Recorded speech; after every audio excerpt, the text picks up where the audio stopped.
Third phase of moon. Third phase of moon. Blake Cousins taking your calls from around the world. Let's get to it. Let's go to area code 619. It looks like San Diego. You there?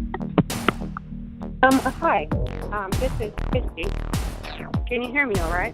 Yeah. What was your name again? This is Christy. My name is Christy. I have a story that happened to me and my husband, and it's a little unbelievable. I can't believe I'm going to actually tell the story. It feels like maybe a dream or something. Well, wow. It was hey, thanks for calling in. Thanks for calling in. Go ahead. It was in 2012, the beginning month there. It was on a Sunday. My husband and I, we were sitting outside, and okay, I'm in Escondido, California, and Camp Pendleton is over there in Oceanside. Well, a UFO flew low, just right there in the middle of the day, over my house, right, and it's like my house is 1551 square feet, and it was about as big as my house.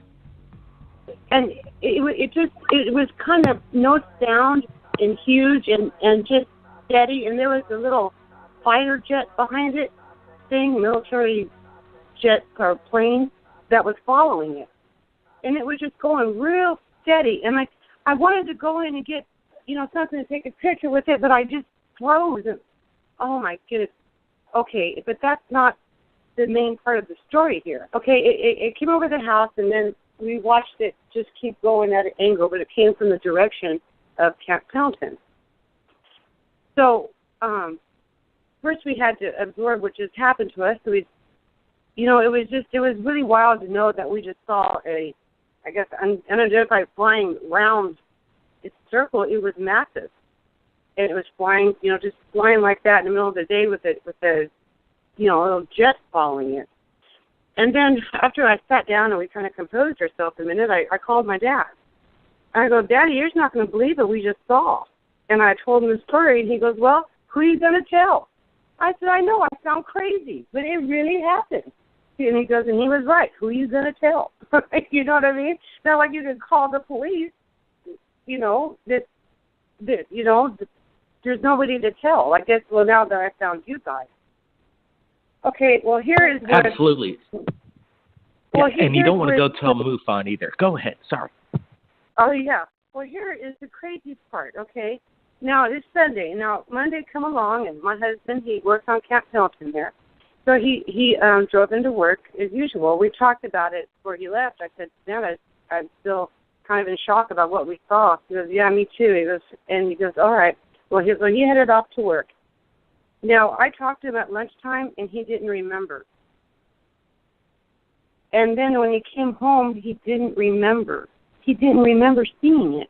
And I don't understand. And he doesn't lie. We're very honest, good people. And I go, Larry, I don't understand how you don't remember. I go, what did you do last night? What happened last night? He says, well, I had a couple of beers, then I went to bed. I said, first, have you ever talked about what you did last night without food being at the top of your list? He goes, you're right. And I told him what happened. But I didn't tell him what happened yet. First I called my dad and I said, Daddy, Larry don't remember. He goes, how can you not remember that? I said, I don't know. He went to work and he can't. His daddy goes, I heard about that on the radio. It's that heart place where they're messing with people's brain, or they're making people lose their memories or something. And I said, well, he got zapped by something because he has no clue and no memory of what happened last night, and I didn't get anything on video. I have no way to prove it. So needless to say, after all that, I went out and got myself a nice little video camera that I keep with me. I won't step out of the house without it. I keep it with me all the time. I'm never not going to step out. Awesome. Yeah.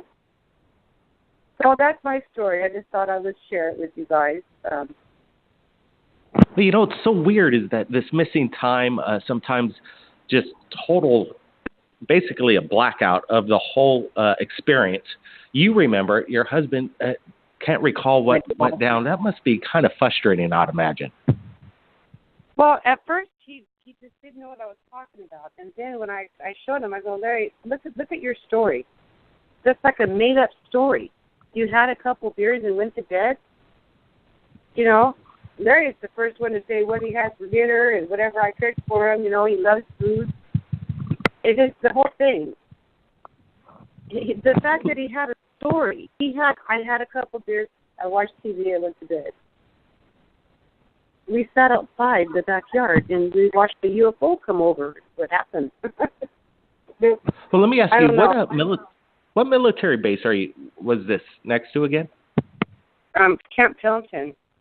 Camp Pendleton's over there in Oceanside. We're in Escondido, but it was coming from, like, if you were to stand in Escondido and point at Camp Pendleton, it was point toward the direction that it is. It was coming from that direction. And it was massive. So you think this massive craft actually originated from the base? Yeah, I think so. So I asked her, I go, Larry, what's that direction? When we point this way, he goes, well, that's Camp Pendleton. That's the base. It came from with that little fighter jet. But how could it not make noise? It should have been, like, huge as that thing is, you think that would have a lot of noise behind it. But, also, could you describe the craft? Describe the craft. And it seemed like it was being escorted by some military helicopter. What did the craft look like? It was like a plane, like a fighter jet or something. A fighter jet. Sorry about that. Go ahead. Well, that's my husband. Before he didn't remember, that's what he called it. And he retired military, so, you know, he would have, he's more likely to know the name of it than I am. So it was black, and it was like about as big as my house. Like I said, my house is 1551 square foot, so it was about as big as my house. And it was saucer shaped. It wasn't like solid or anything. There was like some places went up, some places went in. You know, like you can tell it was. You know what I mean? Like it wasn't just like a solid surface underneath it. It looked as though it had, how do you say, ups and downs. Like maybe there's a square here and that kind of went in, there's a square over here and this one kind of went down. You know, it wasn't just a level surface. I really didn't see any lights or anything, but then it was daytime and, gosh, I wish I would have got my camera. I don't know what I was thinking. I was shocked. That's what I was thinking. My husband, we were just shocked. Yeah, I went to the front. Not even no neighbors. Nobody's outside. Nobody was around. That's Sunday. Nobody's ever around on Sunday. You know, in the afternoon, people are gone. So, I don't know. I've looked on YouTube to see if anybody posted anything of seeing the UFO in Escondido, and I've seen posts, but nothing like that. Nothing like what I saw. Because surely somebody else should have seen that. Tell you what, people, we will be opening up the lines again this Friday, taking calls from around the world, and we will be opening up every once in a while, doing this impromptu radio show, because you never know what kind of stories are coming in from around the world. We got some good information coming in of what looks to be an escorted, massive, what would you call, an extraterrestrial starcraft, or reverse engineered tech. What was captured near the Air Force Base. We got to thank that caller in for incredible insight. Everybody, keep your eyes on the skies. We're not alone. We'll see you again next time.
is Christy. Can you hear me all right? Yeah. What was your name again? This is Christy. My name is Christy. I have a story that happened to me and my husband, and it's a little unbelievable. I can't believe I'm going to actually tell the story. That feels like maybe a dream or something. Well, Wow. it was Hey, thanks for calling in. Thanks for calling in. Go ahead. It was in 2012, the beginning month there. It was on a Sunday. My husband and I, we were sitting outside, and okay, I'm in Escondido, California, and Camp Pendleton is, and it was kind of no sound and huge and just steady, and there was a little fighter jet behind it, military jet or plane that was following it, and it was just going real steady, and I wanted to is over there in Oceanside. Well, a UFO flew low, just right there in the middle of the day, over my house, right, and it's like my house is 1551 square feet, and it was about as big as my house. Third phase of moon. Third phase of moon. Blake Cousins taking your calls from around the world. Let's get to it. Let's go to area code 619. It looks like San Diego. You there? Hi.